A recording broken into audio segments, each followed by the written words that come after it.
दोस्तों, आज की इस वीडियो में एसबीआई के ऐसे शानदार स्कीम लेकर आया हूँ जो खास तौर पर आपको आपके बच्चे के सपनों की हकीकत में बदलने के लिए बनाई गई है। अगर कोई व्यक्ति 1 लाख, 1.5 लाख, 2 लाख इस प्लान में लमसम निवेश करता है और आगे अगर लंबे समय तक इसे इन्वेस्ट रखता है तो यह पैसा कई गुना बढ़कर लगभग लाखों करोड़ों में बदल सकता है और अरबों तक जा सकता है। अभी इस समझते हैं इस प्लान में खास क्या है और इस प्लान का नाम क्या है। SBI children fund investment plan direct growth. इसका ऑल ओवर की बात करें तो 33% का ग्रोथ है और इसमें 5 साल लॉक इन पीरियड है।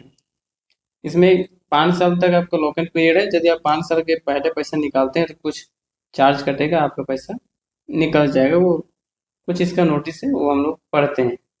देखिए नोटिस में लिखा हुआ है, this fund currently expected investment from individual under the age of 17। मतलब 17 के यदि हम नीचे हैं, अंडर, तभी आप ये इसमें काबिल हैं, ये फंड को ले सकते हैं, अन्यथा आप नहीं ले सकते। तो स्पेशल ये फंड बच्चों के लिए बनाए गए हैं। अब इसका बात कर लेते थोड़ा, ये कंपनी कितनी बड़ी है SBI. SBI mutual fund Bharat की नंबर 1 कंपनी में एक नंबर में आती है एसेट के मामला में, संपत्ति के मामले में। टोटल एसेट अंडर मैनेजमेंट की बात करें तो 12,71,425 करोड़ के टर्नओवर कंपनी का है। अब इसका हम लोग बात करें तो लोगों ने इतना विश्वास से बनाया है इस कंपनी पर कि 12 लाख करोड़ तक पहुंचा दिया है। एक इसका शेयर का दाम बात करें तो 52 रुपये 84 पैसे पड़ता है NAV। यूनिट की बात करें तो 5 स्टार है और rating 5 star. Minimum SIP amount की बात करें तो 500 से और लमसम 5,000 से ऊपर का, नीचे नहीं जा सकते आप।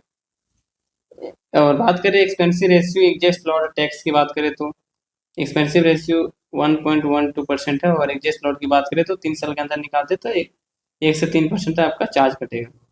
टैक्स की बात करें तो 1 साल में यदि पैसा निकालते तो 20% और 1 साल के बाद निकालते 12.5%। उसमें 1,25,000 का टैक्स नहीं लगेगा, उसके ऊपर का जो है उसके ऊपर टैक्स आपको लगेगा। अब बात करते हैं होल्डिंग। ये कंपनी 43 कंपनियों में इन्वेस्ट किया अपना पैसा। हमने कुछ टॉप की कंपनियों को चुन के ले ऊपर दिखा रहे हैं आपको स्क्रीनशॉट में। कोटक महिंद्रा बैंक एलटीडी है जो 3.95% की है। अडानी इंटरप्राइजेज एलटीडी है जो 4.37%। स्टेट बैंक ऑफ इंडिया जो 5.5% की है। तो इससे आप ये सब अंदाजा लगा सकते हैं कि इस लेवल का कंपनियों में पैसा इन्वेस्ट की कंपनी। अब बात करते हैं हम लोग इसके कुछ ग्राफ देख लेते हैं। 1 महीना, 6 महीना, 1 साल, 3 साल, 5 साल ऑल ओवर के ग्राफ देख सकते हैं। तो ग्राफ से ज़्यादा आपको समझ में नहीं आएगा, सिर्फ लाइन लाइन दिखेगा। तो इसका हम लोग डाटाबेस से बात करते हैं। तो डाटाबेस आ चुका है और देखिए यहाँ पे लिखा हुआ है फंड रिटर्न और ऊपर लिखा हुआ है ईयर, 1 साल, 3 साल, 5 साल ऑल ओवर। तो ऑल ओवर की बात की तो 33.1% रिटर्न है। 5 साल की बात करें तो 22.2% है।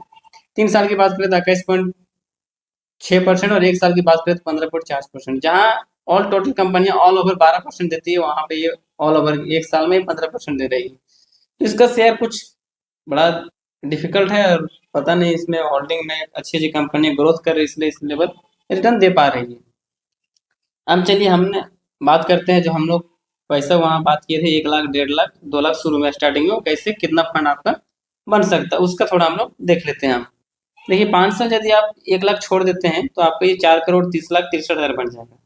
1.5 लाख यदि 5 साल के लिए छोड़ देते हैं तो 6,45,94,000 बन जाएगा। और 2 करोड़ यदि 5 साल के लिए छोड़ देते तो 2 लाख 8,61,26,000 बन जाएगा। ये 10 साल यदि करते तो 17 करोड़ और 15 साल तो 70 करोड़ और 20 साल छोड़ देते तो 3 अरब बन जाएगा। 3,04,42,37,000। कुछ इस प्रकार के सर फंड है। आप स्क्रीनशॉट मार के इसको देख के आराम से समझ सकते हैं। ऊपर साल लिखा हुआ है, नीचे इस्टेड अमाउंट और रिटर्न जो लिखा हुआ है। 33% के रिटर्न के हिसाब से ये चार्ट बनाया गया है। आप कहीं भी कैलकुलेशन में डाल के चेक कर सकते हैं। तो अब डिस्क्लेमर भी पढ़ लें। वीडियो अच्छा लगा है तो सब्सक्राइब